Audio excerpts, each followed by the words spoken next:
Here's my walkthrough of what programming music has been like for those that have tried to do it in Commodore BASIC in the past. And I'd say of interest is, to begin with, is BASIC version 2 on the Commodore 64. And yeah, it was pretty painful to do things like this back then because you were poking directly into the SID's registers. There was no easy way, no nice commands within the BASIC itself. So here's a simple example from a book called Introduction to BASIC Part 2 by Andrew Collin, and you can see this is a simple monophonic example of pumping in different frequencies at different times to play a simple ditty. So if I run this,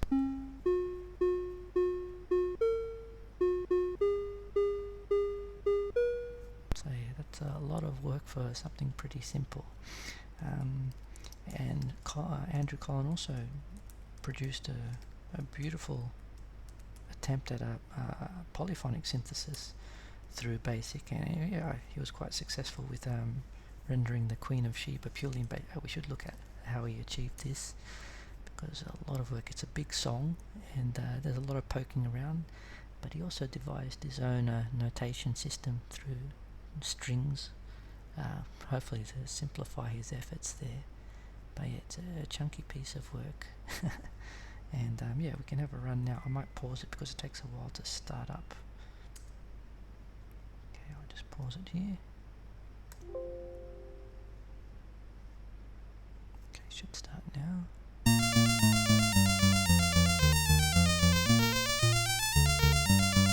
yeah, as a kid I absolutely loved this. I thought that I could sequence a song purely in BASIC and make it a polyphonic one, but it was quite a challenge. And you can see from Andrew Collins' efforts that it was no easy feat to make this happen.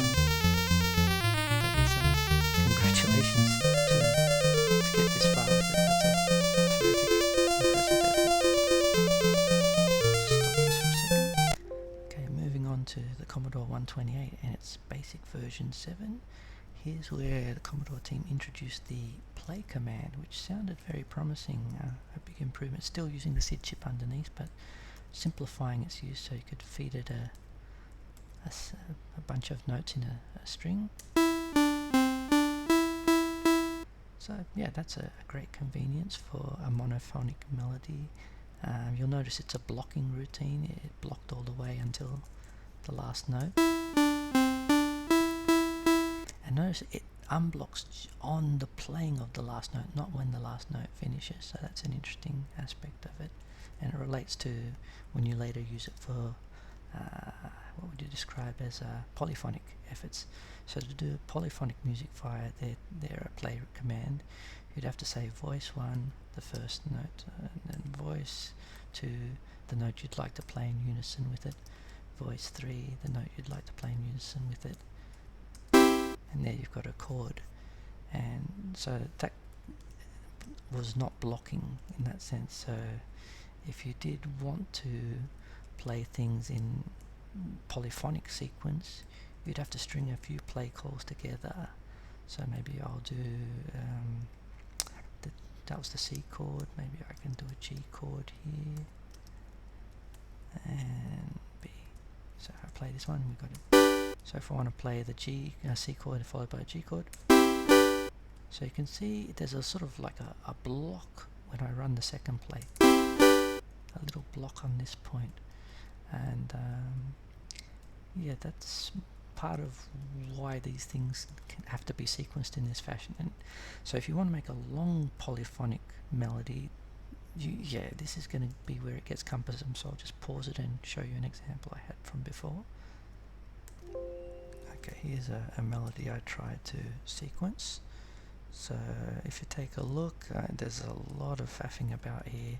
Voice 1 on octave 3, a whole note of A, then voice 2 octave 4, quarter note of E, and then this is all voice 2, that's a G, that's voice 2 but changing to an 8th note A, and then jumping. So yeah, there's a lot of jumping around between voices and octaves. Voice 1 on octave 2, then voice 2 on octave 4, and voice 1 on octave 2 again. And it's a real pain in the neck to sequence things this way. But anyway, if you've got the patience to do it, you can get okay results. If I run this,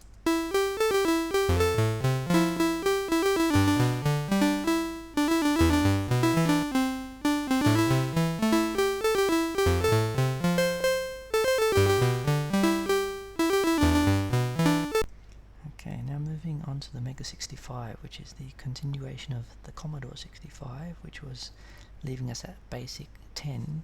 But you can see here we're BASIC 65. That's because the Mega 65 team have made improvements over the BASIC 10. And where BASIC 10 left it was pretty much they still had the play command, and it was still a blocking command. And all they had added was the dual SID, so then you could play up to voice 1, voice 2, 3, 4, 5, 6, up to 6 voices. So, but apart from that, it was as it was in the Commodore 128.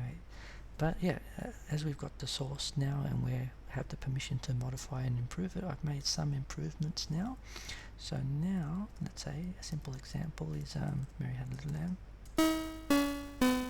You'll notice this is now a non-blocking routine. We can potentially have another program running while our melody is playing in the background. So already that's a great improvement. And perhaps that example you heard before in the Commodore 128, as a comparison, I'll set that up here so you can see what it looks like and how much simpler and easier it is on the Mega 65 now. Okay, I've typed it out now. So this is the way it looks in the Mega 65 now. So you can see it's much simpler looking. I've got one string here, B$1, that's the baseline pattern, and yeah, it's reasonably straightforward once you get familiar with the Commodore's music notation. And this is voice 1, the melody pattern on top, and again that's just a lengthy string there, and you just call a single call to the play command with the baseline string and the melody string. So if we give that a run now,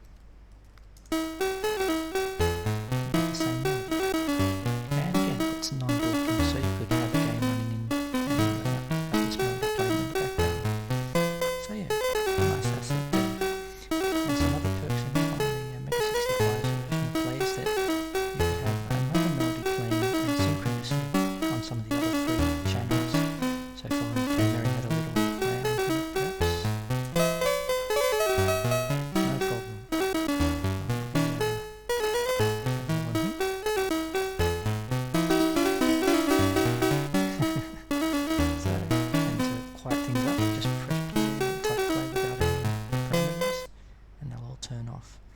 Some other perks you've got with Mega 65's play command are you can add modulation to the melody. So let's play this one. So M stands for modulation, and you can alter the magnitude of the modulation you want. I'll leave it at a small amount. And you can also add portamento, some sort of sliding between notes. What's a good example? Let's try that one, but I think I need to... It's not as audible. We've changed this type of instrument. You can hear it sliding between notes. Maybe if I make the gap between the notes a bit wider. And I guess the magnitude of how fast it slides between notes is this P portamento.